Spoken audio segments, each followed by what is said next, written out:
En el 2015 había un movimiento bien fuerte en Jamaica que se denominó Reggae Revival, porque eran varios artistas y bandas haciendo reggae como se hacía en los 70s, con banda completa.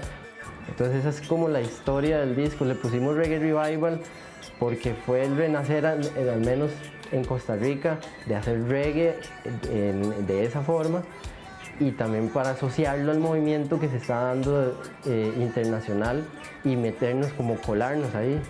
Cosa que logramos porque con ese disco también se nos abrieron muchas puertas y fue cuando empezamos a salir en lugares como Reggaeville, que es el sitio web más importante de reggae en toda Europa y por la cual muchos artistas se dan a conocer.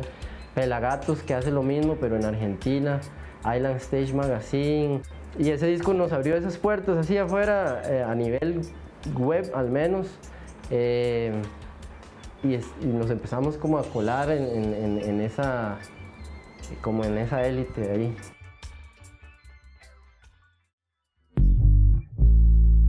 Siempre la banda ha existido personas que llegan a prometernos cielo y tierra y al final no pasa nada. Sin embargo, con él pasó a más porque se mostró como una persona seria en lo que hacía y muy profesional además, porque el primer contacto, por ejemplo, lo tuvimos cuando hicimos un concierto con Alex Marley en Los Ángeles.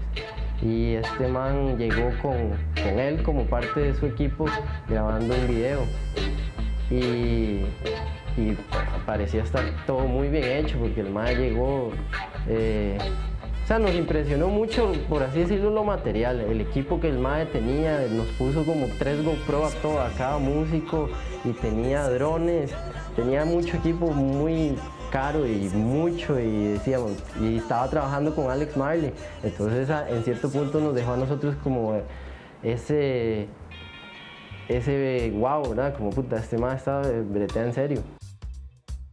2 meses después de que salió el disco, este mae nos manda un correo que si nos acordamos de él, que está interesado en trabajar con nosotros, que contáramos con él como si fuera uno de nosotros, como si estuviera de toda la vida y que éramos familia y que éramos un equipo y que le entráramos con todo, cosa a la cual accedimos. Le dimos la confianza de hacerse cargo de todo a partir de ese día y así fue.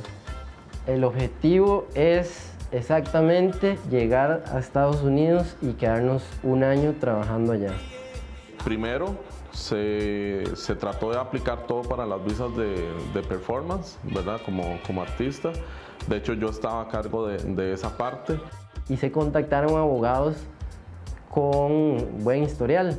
Por ejemplo, en algún momento me enteré que estuvimos trabajando con el abogado que hacía otras bandas jamaiquinas reconocidas que admiramos llegar a Estados Unidos. También sé que muchos de esos esfuerzos se vieron truncados por el gringo, de manera que todas las vueltas siempre las hizo Daniel, y llegaba siempre en un punto en el que el mae se metía y terminaba en un pleito con el abogado de Estados Unidos y todo se caía. Le escribía a los abogados, los presionaba. Recuerdo que en un correo hasta insultó a la persona que estaba llevando el caso. Entonces ya las compañías nos decían no podemos trabajar con ustedes. Scotty es otro americano que entra al equipo por parte de Joseph. Viaja anticipadamente, se va antes que nosotros a iniciar el proceso de booking y en el proceso es exitoso. ¿Cómo lo sabemos? Porque nos presentó una lista como de 13 conciertos ya pactados, faltando más de un mes para que se hiciera el viaje. También pudimos cerciorarnos de que las fechas eran reales porque se empezaron a publicar.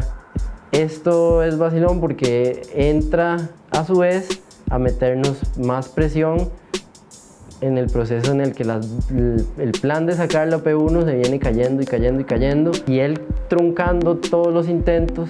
Al mismo tiempo el otro man seguía y seguía sacando fechas, y Joseph aquí nos metía de una vez en el cerebro: más estamos a destiempo, si falla la visa hay que meternos, hay que ver cómo hacemos, y como que de poco en poco nos fue metiendo esa presión de no quedar mal con los contratos.